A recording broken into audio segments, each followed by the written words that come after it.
Hello friends, welcome to Kanish Kutty channel. நம்ம சேனல்ல இன்னைக்கு ஒரு சூப்பரான ரெசிபி தாங்க பார்க்க போறோம். லெமன் ரைஸ் எப்படி செய்யறதுன்னு பார்க்க போறோம். வாங்க வீடியோக்குள்ள போலாம். ஃபர்ஸ்ட் நான் ஒரு 5 ல இருந்து 6 லெமன் கட் பண்ணி எடுத்துக்கிட்டேன். கட் பண்ண லெமன்ல இருந்து இதே போல ஜூஸ் மட்டும் எடுத்துக்கலாம்.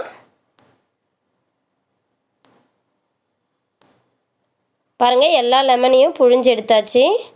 அவ்வளவுதாங்க. கேஸ் ஆன் பண்ணிட்டு ஒரு pan வச்சிட்டேன். pan நல்லா சூடானதும் 4 ல இருந்து 5 டேபிள் ஸ்பூன் ஆயில் சேர்த்துக்கிறேன். கூடவே 1 ஸ்பூன் அளவு கடுகு சேர்த்துக்கலாம்.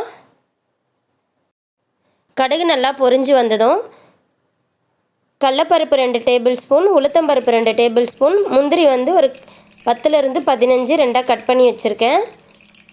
ஃபர்ஸ்ட் கடலைப்பருப்பும் உளுத்தம்பருப்பும் சேர்த்து நல்லா வறுத்து விட்டுக்கிறேன். இதே போல் லைட்டாக வறுத்து விட்ட பிறகு உடச்சி வச்சுருக்க முந்திரியும் சேர்த்துக்கலாம். முந்திரியை நம்ம ஃபஸ்ட்லேயே போட்டோம்னா கருகிடும் அதிகமாக, அதனால தான் நான் கொஞ்சம் லைட்டாக வறுத்த பிறகு முந்திரியை சேர்த்து நல்லா வறுத்துக்கலாம். வேர்க்கடலை ஆல்ரெடி நான் வறுத்து வச்சுருந்தேன், அதையும் எண்ணெயில் போட்டு நல்லா வறுத்து எடுத்துக்கலாம். கேஸ் வந்து லோ ஃப்ளேம்லேயே இருக்கட்டும்.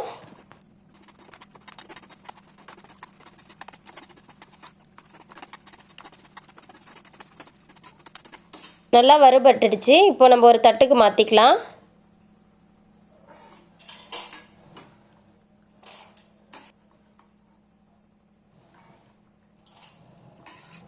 அதே எண்ணெயிலே 10 ல இருந்து 15 காஞ்ச மிளகாய் சேர்த்துக்கிறேன்.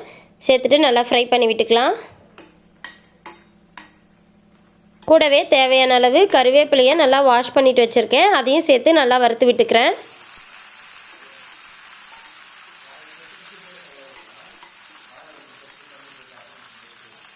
இப்போ நம்ம புழிஞ்சு வச்சுருக்க லெமன் ஜூஸை சேர்த்துக்கலாம்.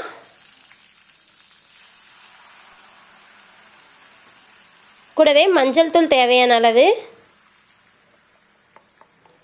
பெருங்காயத்தூள் தேவையான அளவு,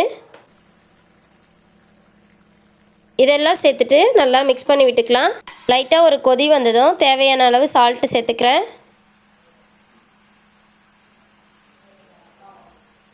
சேர்த்துட்டு நல்லா மிக்ஸ் பண்ணி விட்டுடலாங்க. அவ்வளோதான், லெமன் சாதத்துக்கு தேவையான லெமன் கிரேவி ரெடி ஆகிடுச்சிங்க. இப்போ கேஸ் ஆஃப் பண்ணிடலாம். ஒயிட் ரைஸ் வடித்து வச்சுருக்கேன், அதை ஒரு தட்டில் மாற்றிட்டு ஆற வச்சு எடுத்துக்கலாம். சாதம் வந்து நல்லா ஆறிடுச்சு. இந்த டைமில் இந்த சாதத்துக்கு தேவையான லெமன் கிரேவி மட்டும் சேர்த்துக்கலாம். கூடவே வறுத்து வச்சுருக்க கடலைப்பருப்பு, உளுத்தம்பருப்பு, முந்திரி இதிலிருந்து இந்த சாதத்துக்கு தேவையான அளவு மட்டும் சேர்த்துக்கிறேன். நான் ஏன் இந்த மாதிரி வறுத்து சேர்த்துக்கிறேன்னா, சாதம் சாப்பிட்றப்ப கடலைப்பருப்பு, உளுத்தம்பருப்பு, முந்திரி, வேர்க்கடலை இது எல்லாம் பல்லில் கடிப்படுறப்ப நல்லா மொறுமொறுன்னு சூப்பராக இருக்குங்க. அதனால தான் இதே போல் நான் வறுத்து சேர்த்துக்கிறேன். நீங்களும் இதே போல் ட்ரை பண்ணிவிட்டு எப்படி இருந்ததுன்னு சொல்லுங்கள். நல்லா மிக்ஸ் பண்ணி விட்டுக்கலாம் சாதத்து கூட. குழந்தைங்களுக்கு இதே போல் லஞ்ச் பாக்ஸுக்கு நம்ம செஞ்சு கொடுத்தோம்னா ரொம்ப விருப்பமாக சாப்பிடுவாங்க. அவ்வளோதாங்க, சூப்பரான லெமன் ரைஸ் ரெடி ஆகிடுச்சு. கண்டிப்பாக நீங்களும் உங்கள் வீட்டில் இதே போலவே இதே மெத்தட்லேயே செஞ்சு பாருங்கள். சாப்பிட்றதுக்கு ரொம்ப சுவையாக இருக்கும். இந்த வீடியோ உங்களுக்கு பிடிச்சிருந்தா லைக் பண்ணுங்கள், ஷேர் பண்ணுங்கள், சப்ஸ்கிரைப் பண்ணுங்கள். அப்படியே பக்கத்தில் இருக்க பெல் ஐக்கானை கிளிக் பண்ணுங்கள். தேங்க்யூ ஃபார் வாட்சிங்.